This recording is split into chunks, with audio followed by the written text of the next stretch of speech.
One major concern that I have, and is part of the reason why I'm running, is that some groups or some portions of the student body are being vastly overrepresented. There is a real problem in Cambridge where dissenting opinion is being quashed, and with me as president, that definitely won't happen. It can be quite unpopular with certain groups. I'm not afraid to represent controversial opinions and get the opinions of the masses heard. So that was specific to me, and this is something that I find incredibly concerning, like really concerning about John's campaign, is that he calls them special interest groups, as if there's some sort of private backroom corporate lobbying. I want John to recognise, preferably here, that there are so many groups that the Liberation campaigns represent underrepresented groups within Cambridge who lack political power. Every single one. And I would ask you now, right here, to please check your privilege and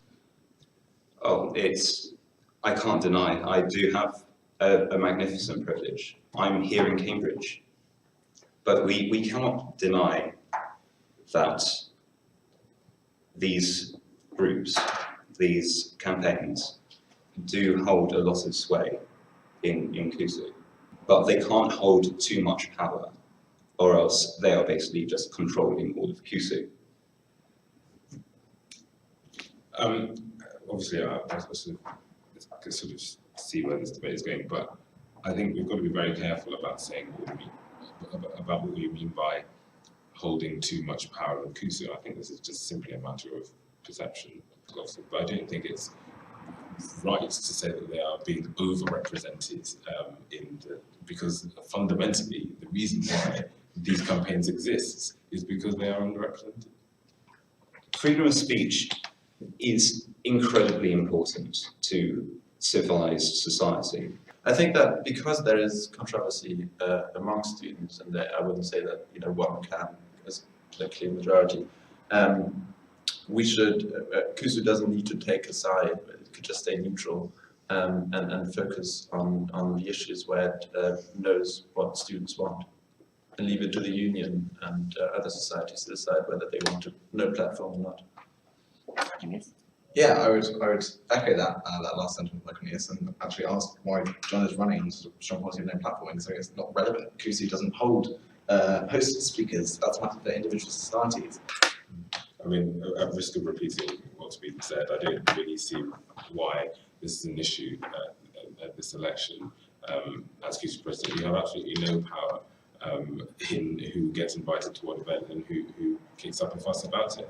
Yeah, so in response to Amate saying that this is of little relevance to CUSU, I think that despite CUSU holding very few events, in a way the CUSU president and CUSU can still speak out and say support one side of the argument. I think that this is a possibility that we need to think about, and as I've already said, I would probably stay neutral given what I've seen from what students think, but of course this is open for students to decide.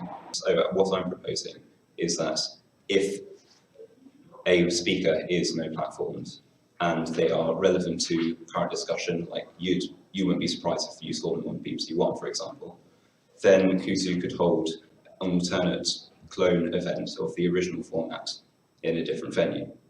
That's not saying that people cannot no platform speakers, but if I feel that they are relevant to current discussion, as was the case with Nigel Farage, Tim Hunt, Germaine Greer, Julian Assange, then they should speak at Cambridge, in the interest of the pursuit of knowledge.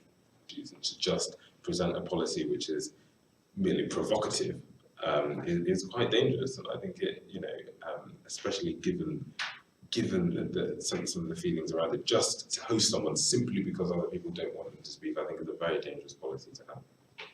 I agree with that one. Individuals can choose to not go to events. And societies can choose not to host them. Can we move on? Yeah, absolutely.